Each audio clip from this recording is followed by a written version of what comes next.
ভাগ্যে যেন ভালো কিছু আল্লাহ লেখেন, আপনার নসিবে যেন ভালো কিছু আসে, আপনার রিজিকে যেন আল্লাহ বরকত দান করেন, এর জন্য বেশ কিছু আমল আমরা কোরআন হাদিসের আলোকে বলতে পারি, সাজেশন দিতে পারি। এই যে শবে বরাত আসছে, ভাগ্যে ভালো কিছু লেখা হয় শবে বরাতে, এই বিশ্বাস থেকে হুমড়ি খেয়ে মানুষ মসজিদে আসে, ঠিক না ঠিক? ভাগ্যে ভালো কিছু লেখা হয় কবে?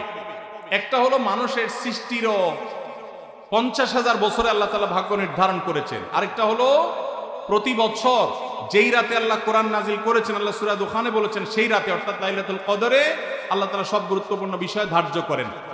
শবে বরাত যেটাকে আমরা বলি মধ্য শাবানের রাত, এই রাতে ভাগ্য নির্ধারণ হয়, এই মর্মে বিশুদ্ধ হাদিস বর্ণিত নাই। তারপরে আমরা জেনারেলি বলি ভাগ্যে যেন ভালো কিছু আল্লাহ লেখেন, আপনার নসিবে যেন ভালো কিছু আসে, আপনার রিজিকে যেন আল্লাহ বরকত দান করেন, এর জন্য বেশ কিছু আমল আমরা কোরআন হাদিসের আলোকে বলতে পারি, সাজেশন দিতে পারি।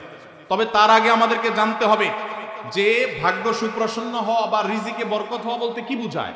ভাই, রিজিকে বরকত হওয়া বলতে বুঝায় আপনি যা কামাই করবেন এর ভিতরে আল্লাহ তাআলা কল্যাণ দিবেন, যা কামাই করবেন এর ভিতরে বরকত হবে, প্রাচুর্য না, অনেক টাকা না, যা হবে এটাতে কি হবে? বরকত হবে। আমরা কি বরকত চাই না সম্পদ বেশি চাই? বরকত চাই।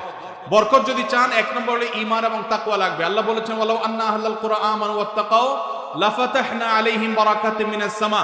যদি কোনো জনপদের লোকেরা ঈমান আনে, আল্লাহর ভয় অন্তরে লালন করে, আল্লাহ বলেছেন আসমান থেকে বরকতের সব দুয়ার খুলে দেওয়া হবে।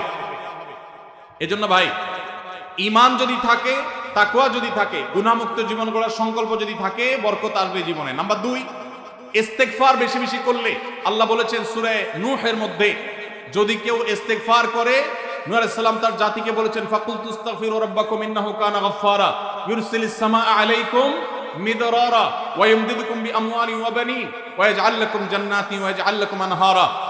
আল্লাহ নবী নূহ আলাইহিস সালাম বলেছেন, আমি আমার জাতিকে বলেছি তোমরা আল্লাহর কাছে ইস্তেগফার করো, ক্ষমা প্রার্থনা করো। বেশি বেশি ইস্তেগফার করলে আল্লাহ তাআলা রিজিকের মধ্যে বারাকা দিবেন, অভাব দূর করবেন, সম্পদে এবং আল্লাহ তাআলা বরকত দান করবেন। তাহলে 2 নম্বর আমল হলো ইস্তেগফার করা, রিজিকে বরকত হবে ইনশাআল্লাহ। নাম্বার 3, শুকর আদায় করা। আল্লাহ বলেছেন লা ইন শাকারতুম লা আযীদান্নাকুম। আপনি কোনো কিছু পেয়েছেন, আলহামদুলিল্লাহ বলেন, যা পাইছেন শুকর আদায় করেন, আল্লাহ নিয়ামত বাড়ায় দিবেন। নাম্বার 4, দান সাদাকা করা। আল্লাহ তাআলা বলেছেন ইয়ামহাকুল্লাহুর রিবা ওয়া ইউরবিস সাদাকাত। আল্লাহ সুদকে ধ্বংস করবেন, তবে সাদকা এবং দান এটাকে আল্লাহ তাআলা বাড়িয়ে দিবেন। এই জন্য কেউ যদি দান করে, আল্লাহ তাআলা তাকে কি দেন? বরকত দান করেন তার রিজিকে।